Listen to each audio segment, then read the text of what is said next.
కాంగ్రెస్ పాలనను ఎండగడతా, ప్రభుత్వ వైఫల్యాలను ప్రజల దృష్టికి తీసుకెళ్తా, నేనేంటో చూపిస్తానంటూ ప్రతిపక్ష నేత కేసీఆర్ సవాల్ విసిరారు.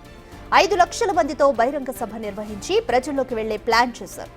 దాన్ని తిప్పికొట్టేందుకు రేవంత్ సర్కార్ సిద్ధమైంది. కేసీఆర్ కు కౌంటర్ అటాక్ గా ఆయన సభను తలదన్నేలా బహిరంగ సభ పెట్టేందుకు కాంగ్రెస్ సిద్ధమైంది.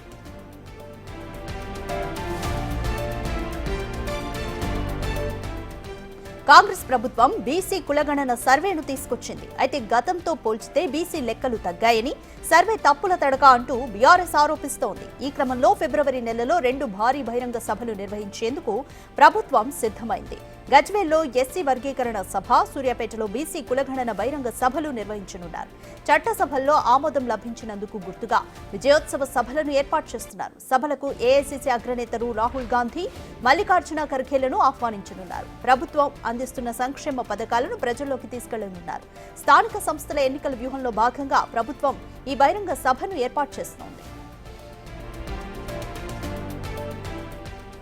ఎమ్మెల్యేగా ప్రమాణ స్వీకారానికి ప్రతిపక్ష నేతగా కూడా కేసీఆర్ ఏనాడు అసెంబ్లీకి రాలేదు. కేసీఆర్ ను ఎలాగైనా అసెంబ్లీకి తీసుకురావాలనే పట్టుదలతో ఉంది కాంగ్రెస్.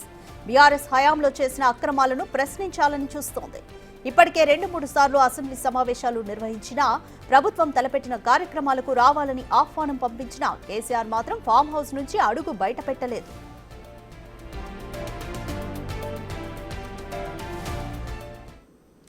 మోర్ డీటెయిల్స్ మా ప్రతినిధి వాసు అందిస్తారు. వాసు, తెలంగాణ రాష్ట్రంలో ఇరు పార్టీలు ధీటుగా సభలను పెట్టాలని ప్లాన్ చేస్తున్నారు. అయితే బీఆర్ఎస్ పార్టీ సభలో ముఖ్యంగా ఏ అంశాలను టచ్ చేయబోతుందనుకోవచ్చు?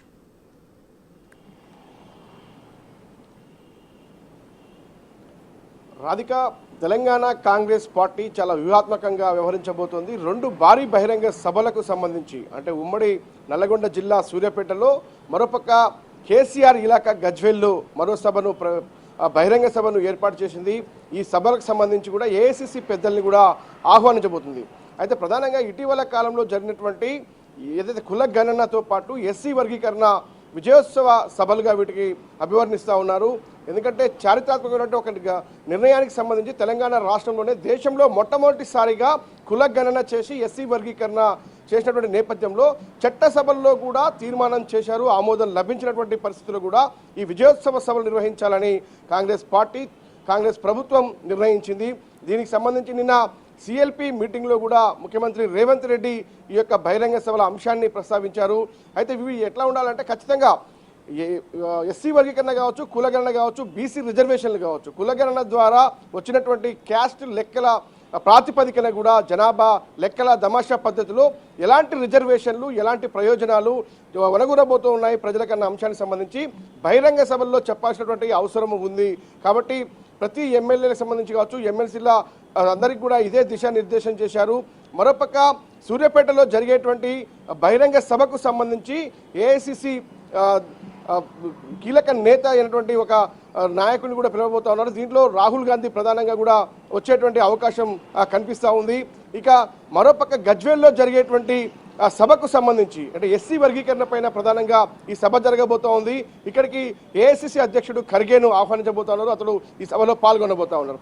అయితే ప్రధానంగా గజ్వేల్లో ఈ సభ నిర్వహించడానికి, ఎందుకంటే ఈ నెల ఎండింగ్లో కూడా బీఆర్ఎస్ పార్టీ కేసీఆర్ నేతృత్వంలో ఒక 5 లక్షల జనాభాతో భారీ బహిరంగ సభకు వాళ్ళు ప్రణాళిక సిద్ధం చేశారు. కానీ ఆ సభను తలదన్నే విధంగా, ఎందుకంటే 10 ఏళ్ల బీఆర్ఎస్ పాలనలో కూడా ఎలాంటి ఎస్సీ వర్గీకరణ కావచ్చు, బీసీ రిజర్వేషన్ల విషయంలో కావచ్చు, కులగణన విషయంలో కావచ్చు, ఎక్కడ కూడా ముందడుగు వేసినటువంటి బీఆర్ఎస్ పార్టీ తలదన్నే విధంగా జరిగినటువంటి ఈ యొక్క సర్వేను కేసీఆర్ ఇలాకాలోనే ప్రజలకు తెలియచేయాలి.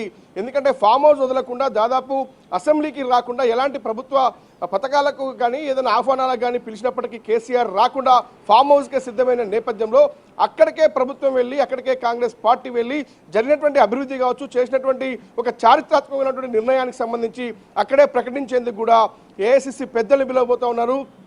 మరో క్రమంలో కూడా పూర్తిగా కూడా ఏ విధంగా ముందుకు వెళ్ళాలి, స్థానిక ఎన్నికల్లో కూడా 90% పైగా ఇనానిమస్ చేసుకోవాలన్న అంశంపైన నిన్న ఎమ్మెల్యేలకు ముఖ్యమంత్రి దిశానిర్దేశం చేశారు. మరోపక్క క్రమశిక్షణ చర్యలకు సంబంధించి ఎవరు కూడా పార్టీ లైన్ దాటొద్దన్నట్టు దిశానిర్దేశం చేశారు. అందరూ కూడా ఒక కుటుంబంగా ముందరికి వెళ్ళాలి. స్థానిక ఎన్నికల టార్గెట్ గానే ప్రస్తుతం ఈ బహిరంగ సభలు కొనసాగబోతా ఉన్నాయి.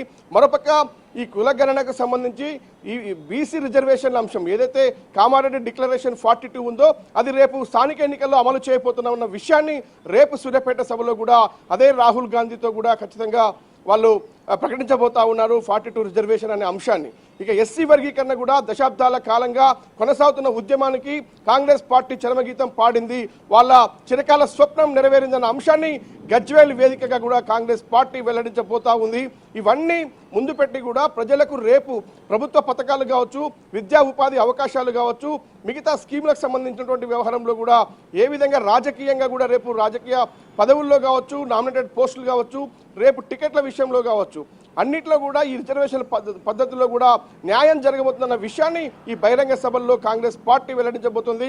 దీనికి సంబంధించి ఇప్పటికే ముఖ్యమంత్రి రేవంత్ రెడ్డి ఢిల్లీ చేరుకున్నారు. కాంగ్రెస్ కీలక నేతలు, డిప్యూటీ సీఎంతో పాటు ఏఐసీసీ సంబంధించిన పెద్దలతో కూడా భేటీ కాబోతున్నారు. ఈ సభలకు కూడా వాళ్ళని ఆహ్వానించే అవకాశం కనిపిస్తుంది. ఇక ప్రస్తుతం అయితే ముఖ్యమంత్రితో పాటు సీనియర్ కాంగ్రెస్ నేతలు, మంత్రులు కూడా ప్రస్తుతం ఢిల్లీలో ఉన్నట్టుగా తెలుస్తా ఉంది. ఈ బహిరంగ సభల ప్రస్తావన కూడా మరి కాసేపట్లో జరగబోయేటువంటి ఏఐసీసీ కీలక నేతల సమావేశంలో ప్రస్తావించబోతా ఉన్నారు. Thank you Vasu.